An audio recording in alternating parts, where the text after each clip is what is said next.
O le am fai ona fatasi mai se tasi fo tamali o le tatu atunu o le sa ave foa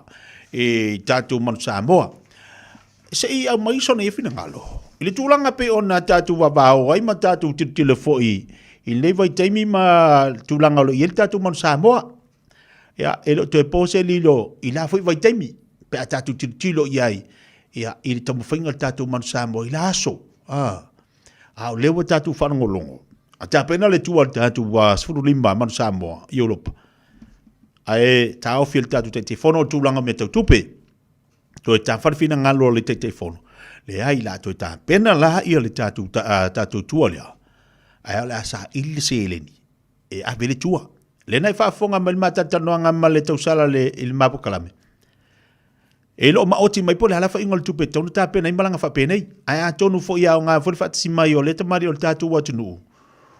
Po le hase a wha ingo tupe ta penei tua wha penei pe a malanga i la tu foi vai temi. Le lei whatsi mai le whionga le malu se mo stiti tau le wha ilo le tau tua le whionga le malu tu langa o ve o ia o kapeteni le tatu manu Samoa le ngata foi lea. Ia o ia wa lava lona sao. Te le fo ia lana tau tua i tolo le tatu watunu le tatu manu Samoa. Fatalo fatu le malu. Malo se fo maru ia nei foi temi laudi. Ia, fatalo fatu rau tau fati e tia. Ia le ngata foi le fatalo fatu le tapo inga si tatu watunu. Ia so se au whainga ruenga le atua ma whalutua. Ia me se whai tupu matamari sa o matamaitai. Mai lawa i mongo tele seo i mongo iti. Ia me se whai nei a tanto whanau. Ia so i fuamonuia e ui le maru uruo le nei fo i vai tau. Ia ele have se ia le alofa ma le anga le lei. Ia alofa le whaatua o ia o le tatu wadi whaola. Ia wasi o tatu atinu i whengai fo i mwhau mga ruenga. So i fuamonuia e lau tofa. O lau o whaalongo lewa e pule lua e radio Samoa. Tai le maru. Pa wala le pule lua makwa e fio su se kupe. Sao le ia e kau makaki o ke wei. O koe ki ngai ka wei ne whakau lau ratsi nalo. Kei loe. Ia. Nga kalua nga eru e sea koe ima leanga koe maloka ingoa i ke loa ka kupe nga whaka. E me sito na manuia. Ia le lei paptai foi le whalalau ino lau teimi le malu i lunga le tapo kalame le vanga le aso. Ona sa tau whai atu. Se a meso fina ngalo, whafonga le tatu watu no, whalango longo i fina ngalo le tunu i le taia. I le tūla i mai o le vaenga le mele tūla i mai le tatu mon Samoa, mana tūa lu te leopua wa e whafonga ye. Le na tau fia, le tatu malanga fo i le i Europa. Le tūa tatu mon Samoa le nei alu i Europa. Le ta pena a tei, ua toe au mai le fina ngalo le te fono. O le la tu e falita pena nga fo i lea mo sa ininga se eleni. E wha o le tua la lea le tatu mon Samoa. Le o lo manei. O lo minga la. O le la uto e ta pena. Alo fisili la. I lo vai taimi. I lo vai taimi. O e tu la i mai o le kapteni le tatu mon Samoa. O e ta alo mon Samoa. O la asau. O la asau si le fia i. Na i ni mea wha pena te tupu i to vai taimi. Na tau fia i. Na i ni tua fo lentau ta pena i isi atu nuu. Ana ini mea whapen tau fia ni malanga whapena ia le manu Samoa. O tai te tia mo va fasiri o te tono o te mo mo le o palongo ina ile o tanga le e wa mato vai te mi ia ra matai na mai ia sa le se fa le tono o malanga ia me sia o malanga whapea e se le a fo le nau ia o tatu whaia o ngama le tatu ilina kapi.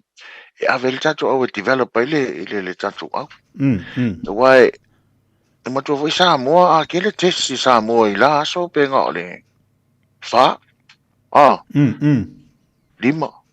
Pe Afrika ko ia New Zealand ma Australia ma Afrika ko kai full wha i tesi le kausanga. E pe o missing me look forward ai al tatu i ka pima ia so ia. Ma tatu au man Samoa. Ina ia mau ai se no ave va fo tatu au expose. Ma tomo fai e tolingi ma vai pola le mano si la wei. Pa teng fo le te tia sa te le na va ai le sunga ya Sir Ray Fay Richway. Le milionea nga sa yaso. Na ka sa va ai va avo yang usila sailing fo yang usila yaso. Va le fai kunga va avo. Mesin nga wa sa ia la le le afoi. Le ofisa le Samoa ngei i kai le city. Ia. Ai o kulanga mai e rani ai Samoa. Ai pesa Be sa ngawai kaimi. Ya sa ran uma kwa ingi ongole ole vava ai fodor kaku yung lakapi. Isele lenga mo le kaku au. Ya ya ngalo rafo. Ya ka ilo ye pulan mengas na kupu ai fo ufa peu kele kupe walu I le fai pisingisi le. Al selinge ka ngalu sa ol kaku yung lakapi pat ngo iloa. Ngale running ol kaku au sa ye. Ya so ye el kamalo le fai pisingisi le milongene. O negotiate uma o ka fa ka nganga uma tua e alu le yungi le yungi le kapi which is what me mo inga ka fai al running o ka ko le run le company le as ka ya va ai la le maka ngo fie e mongi le o run ko le ka ko ai ongo le nga vai kai me le o yesi selling le ansa ide ma fo fa e vakus ka malo le fa business ya e running a me uma logistic o le alongi kama o kama le su e mai issues fo ile sponsors mo me lava o se vai o me umanga fai o number 1 so below yo o me uma va penga e a ni ko se tinga yo tuas me uma e tio le yungi male yungi samo ya ele ala mo se me va penga nga tupu ya beta yane ya e o le vo e fo tu fa longo no wa sa o fa dia mai sa avel tu se le fiong al telefono ya o la to e fa ye ton o la sau tau si le fia le tau foi lava I te mile malo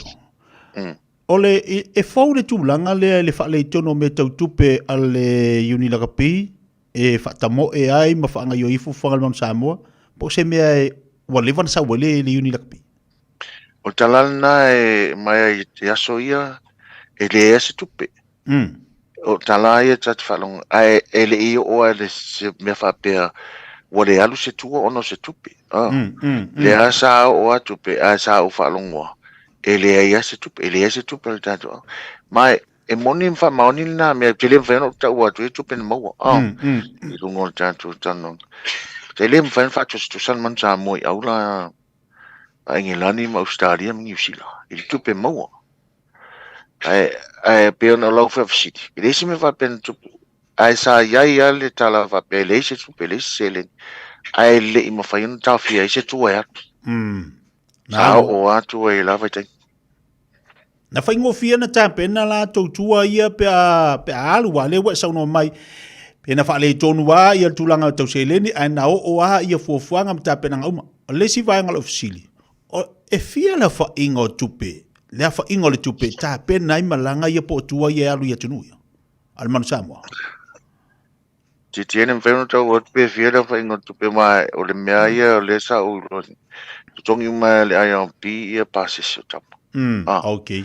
ia ma meno no foi a launi ma sponsors ma fa ma mo a launi o kama o issues pe o ofu ta alo se vai me ai me uma na fa tupe ele uni la kapi ta ilo la e po le nei temi po la se me o ai ai pe ia o malanga fa penae e a foi ia soi fa tupe male ai o pi mo me o flights ia le me mo international okay ya me foi lá o accommodation ya paule me e fa pitoa lava moli uni ia o alongi ngai kamaki ya me se o lava o me ka penga ai se vai so se koinga me fai ole ta o ile vaanga le langa lewa to tilo fo ile le amantan sa ilinga se leni le la fai nei fa mana tino se lauto sanga fo ile la pi Samoa le la fa I mersa inga se leni le awal to ta pena ino tu le alu nei Europa ole fisili la le malu ile to la vai temi nei stemi ne to o mai e fisinga sa inga se leni e pito mai iluma o to manu Samoa awa ia ta pena ngalo to malanga fa peni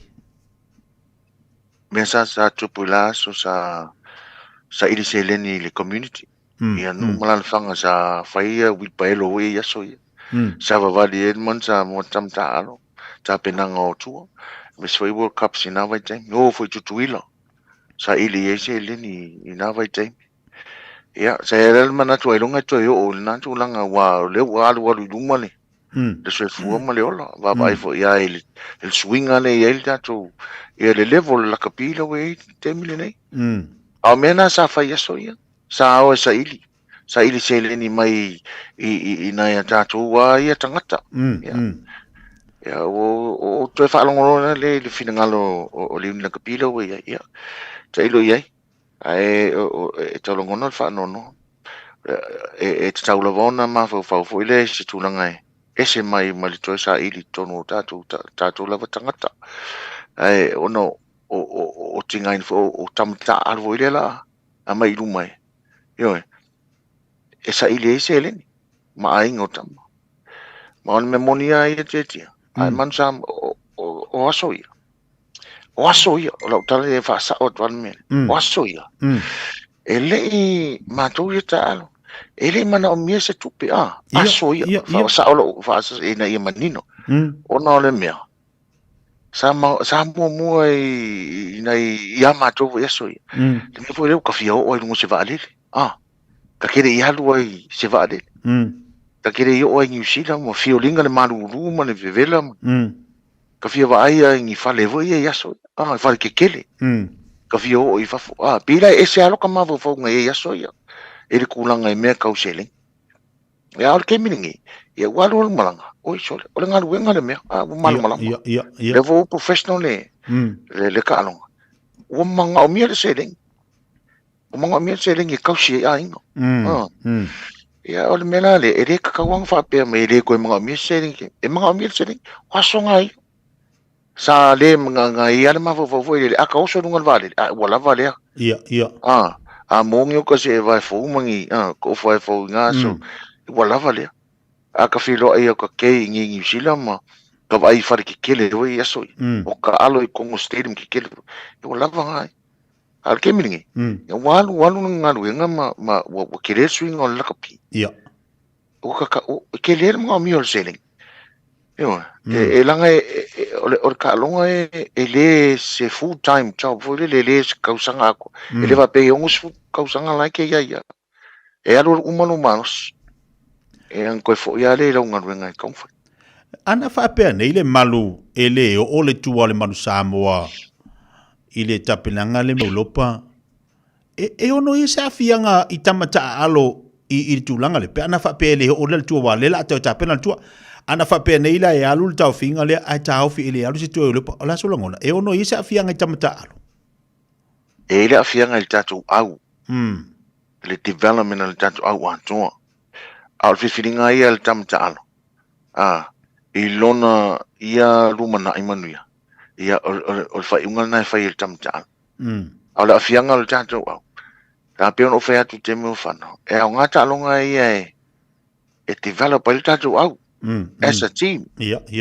Eva ai po fele level ai o ton foi o finingalo le o foi o mahoni mala to foi pulenga. Ia o tato tua. Which is some quite supporting ale menga. Ia kau fai ia o tua le. Ia ai ole tulanga i le afiai o tamta alo individually kai kokas. Ia o fai ungala na fai o tamta alo. As a whole foi le kako awako. E ngua fai ngai ko au ia molisi lumanga mani le la tase mai wa le la wa fofoina la fa ta penanga fo ile a wala le fa o ino tu le wo yel fo fanga fa ile sa inga se leni ile me fu ile watile e kalisia ma fi anga sa mo le online tausala i lunga o pengat failangi le la fo fa sa inga se leni fo ringa mai le la to e manu sa mo pito mo iluma ya wala sa inga se leni o la so longo nai ele fosena mea tete le vela ko fai fo ile mele talo fai talo fai le tulanga pio la ai da vela to tangi ai lim mai a fika ku ai mo se di masala wa fe sai dinga ele tai la val tu ora le tai la val tu pe le fati noia lima sela wa fe lima sela wa fe Samoa lima sela ele kai lam vai le kai la vai e man tu tam ta ko fiel au malanga le lao pe tolls fu fa po ma management europes pe Moscova tolls fu va ia fika la ia ni ma ko vol ko Samoa e se vai ai ka fa di ko paungi mane ku pe la fa ngai e Europa le kai mo le euro le kai Ngoinga makua ke le o se lengi e kalsanga ngari ngila kapi ngai o oile le tua de pe ngo fa ku ke me fa ke le me e kongo fucking ali mo sela wa fa se me mo le ele kai la ya ele fa pe fo ila o fa sanga tau le tato i ngila kapi ya ngalu nga fa la ta mo fa ila to ta ta la ka mo fa ke longa ele o malolo ai pa wa me ya ka mo fa wa ia afa pe ia o ale tu o manga ke le mo ngai ka ko si musika ko te lango ina mo ta pena sir mo mudi o lewe sau mai fa pe mai e la lim se lau afe sa mo ele ngafti o la sau tau i ite se le ni te tau pe ka ko fu wa lena fa ni tala afa pe nge sau nei so nga se le ni pe na se lau a lewe sau no me le ngafti o fsiri o fe atonu o fe la me la tu e mesi stu pe foi lea e tu ta pena ia labar se le ni a wal fatonu ino le fa moi o te sina me sa fa long malo silim na kapia soyo i le malo ya ile le fionga le minsta sta longa me foi malo le fionga te mai ta pa mi man kapene o sa ba sang long le o ta tu no pai lang le sa malo sa no le minsta mal ta abi ai tu tono sulu masina le na tene ya vanga malo si sa foi sa lang le ti vai foi la lang o te mini le sifa po le IPFC le International Business Finance Center le foi la lang malo si ai tu tono si ta tu no o ti lang o le si vanga na ta una ya o ina le tele o tupe o mai ia ai man tu voi la o tu titi o tupe al tatu wat no ia mo me o tax foi la ka kipi mai mo me nga lu ia le fa nga yo o di sianga me ka ki kau i ke voi le loka ka ki ma fa wa pa ka lu ma me fa penga ma fa talo fai na yo tatu tangata wa se le ni ne fa nga ni ia na tupe na yo tatu tangata ya ai te tawano fa ngale le tawon fa ngale on mel na afa inga mai le au makio akele fia sa mo ka ki va ngai ka ya lo fo lang o selingi ne fa ngai o selingi ya mai kongo ka ko me le tauna e kele ro por me ngai malaika ko au iske ia ai sa o le fa nga ku pe ngai ka ko ya so ye yo o fa tu la tala o le lango malo si na yo tatu tangata sa mo tonu sa mo e sel mo lunga mo tatu mo sa mo ia e sel mo o le me vol na ta wan tatu mo vol la kapio le number 1 sport le ko ka ko sa mo o le menga makua i afa inga le e sia ko fa longa foi le e si lo ko fo fa sia ko fe wa e o te talo ia o taso tuale ile ya november mana ia tele fina ngalo tatu watunu ni utula imaile vaenga le tatu ni la pile malu ia a pe ano foi atu o isa ita tu le tunu o isa ita ia la wala tunu fai maila ni so mana tu le tunu le malu wat tau on fa se ese ia le wat on fa se ese ia tu langa pe ona ia le tatu komit fa foi wila tu o lo fa foi ni le tatu ni la pi mana tu na to tele le tatu watunu a ola so la ngona wale o me tupu le fa me le tatu watunu tona fa se mai sis committee fo state fo la tu committee fo ia a o do vai temi ia le sa le fa so no mai sa tu langa le ma so longa le o la so e longa le temi e ono sui committee por me ala vai e tawona fa inisi awala e ta pena i se le ni awal tatu awal man samo Resi se ngo mele tata no te tia ma coaches foi de wale au wale le ia ya aro foi mele nga iska mo sei la last time wale le ro kipi como sui ya que longa ele se nga fa penga al me mo tino te al me monia ele o la titi la to foi tamo fai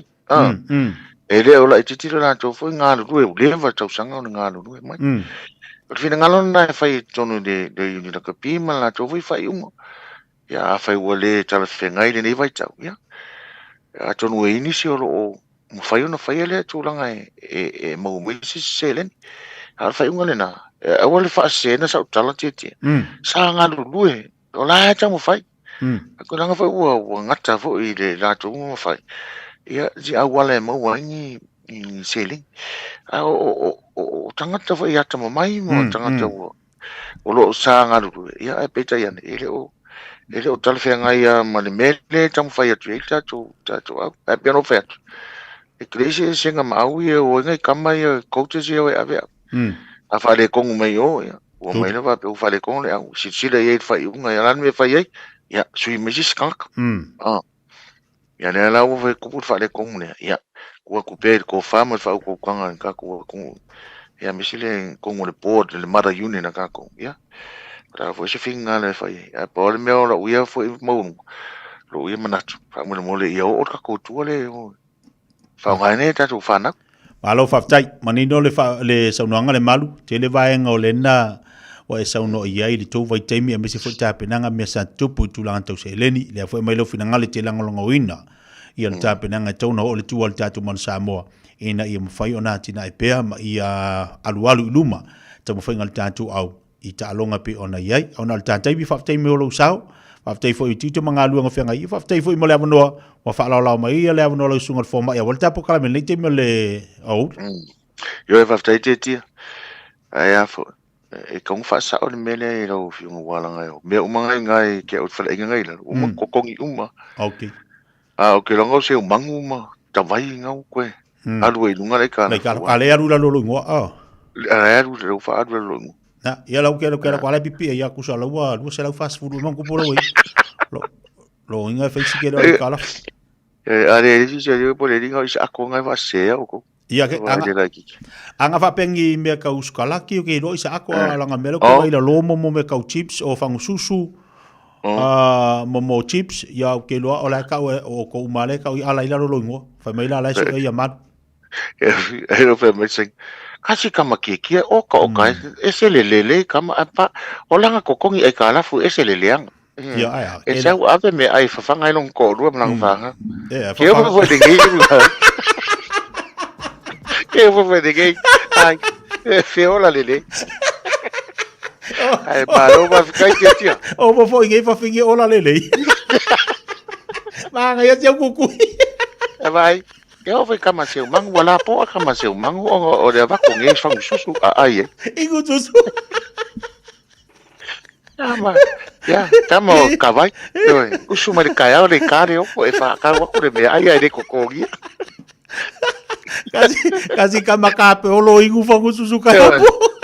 kasi kama ka polo sumai de kare o fa ka susu aru mai el ka ka dia uma ko kongira o kala foi do se lau di mas furu bo pa tai u solo have no tele tiu te manga do ya samo se fo me maria se foi ya le la vion ale balu se mosti ti pele fa fonga mai lunga po kala me nei va ngale so